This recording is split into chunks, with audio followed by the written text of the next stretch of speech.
नमस्कार। ये आकाशवाणी शिमला है। अब आप राजकुमारी चंदेल से प्रादेशिक समाचार सुनिए। संसद का मॉनसून सत्र आज से शुरू हो गया है, जो 21 अगस्त तक चलेगा। इस दौरान कुल 21 बैठकें होंगी। ऑपरेशन सिंदूर के बाद ये संसद का पहला सत्र है। प्रधानमंत्री नरेंद्र मोदी ने आशा व्यक्त की कि संसद का मॉनसून सत्र सार्थक होगा और सकारात्मक चर्चाओं से भरपूर होगा। ये सत्र देश के लोकतंत्र को सशक्त बनाएगा। संसद के मॉनसून सत्र की शुरुआत से पहले संवाददाताओं को संबोधित करते हुए प्रधानमंत्री ने कहा कि ये सत्र राष्ट्र के लिए एक गौरवपूर्ण क्षण है और हमारी सामूहिक उपलब्धियों का सच्चा उत्सव है।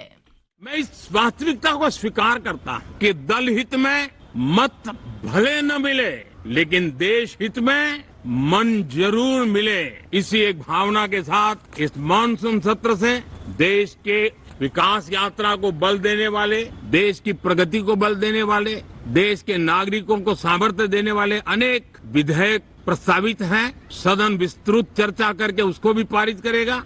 मेरी सभी माननीय सांसदों से उत्तम डिबेट चलाने के लिए शुभकामनाएं हैं। पूर्व मुख्यमंत्री व नेता प्रतिपक्ष जयराम ठाकुर ने कहा है कि मंडी जिला में मॉनसून ने भारी तबाही मचाई है और आपदा के 20 दिन बाद भी सराज विधानसभा क्षेत्र में लोग अस्थायी जीवन व्यतीत कर रहे हैं।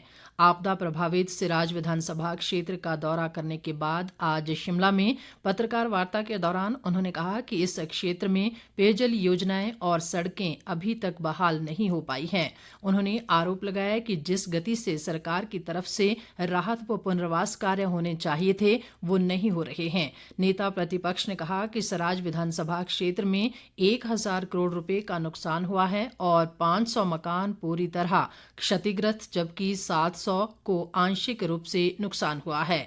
जयराम ठाकुर ने कहा कि सरकार ने 10 गुना ज्यादा भाजपा और समाजसेवी लोगों ने प्रभावितों की मदद की है। उन्होंने बादल फटने की घटनाओं के कारणों का अध्ययन करने की जरूरत पर बल दिया।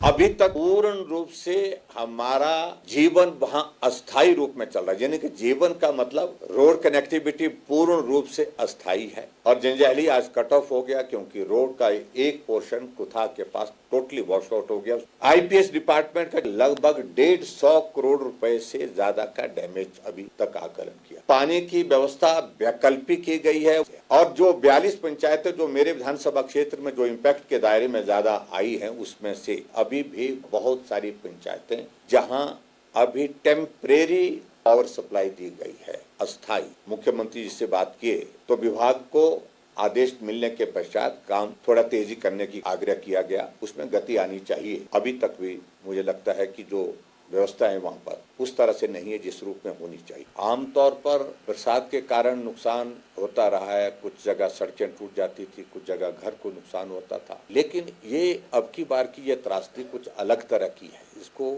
सही मायने में इसको स्टडी करने की आवश्यकता है। प्रदेश के अधिकांश जिलों में भारी बारिश जारी है, जिससे कई स्थानों पर जनजीवन अस्त व्यस्त हो गया है।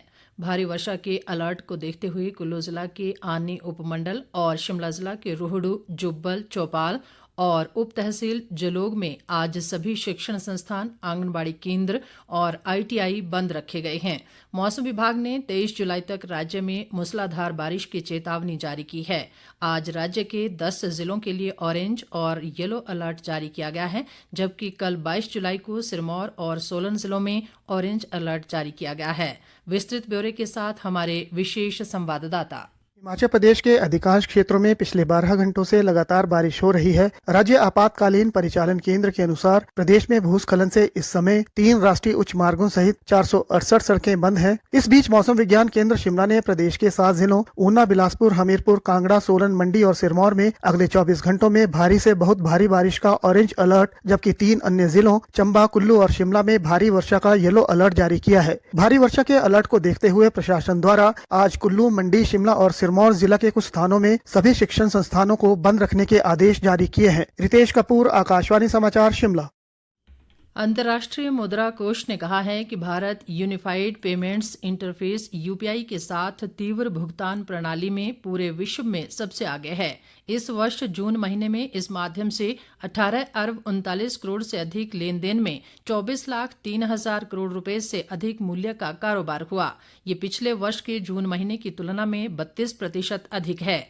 इसी के साथ ये समाचार बुलेटिन समाप्त हुआ। हमारा अगला बुलेटिन आप सुन सकते हैं सायं 6 बजे। नमस्कार।